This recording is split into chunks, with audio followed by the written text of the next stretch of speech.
Quick tutorial, closing half a position in CTrader, a simple and secure process you can do fast. First, open your CTrader workspace and locate the open position you want to modify on the Trade tab. Click the position row to reveal the action menu with Modify and Close options. Select Modify or Close to open the position controls and the quantity dialog box. In the dialog, find the quantity or volume field, highlighted for easy editing. Choose the percentage selector and pick 50% or manually enter half the quantity.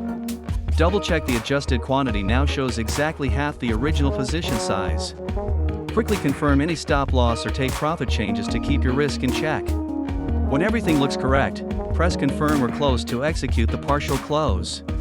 Watch for the partial fill confirmation and the updated open position in the list. Done! Your position is now half closed, freeing capital while keeping exposure. Subscribe for more concise trading tips and fast CTrader tutorials delivered every week.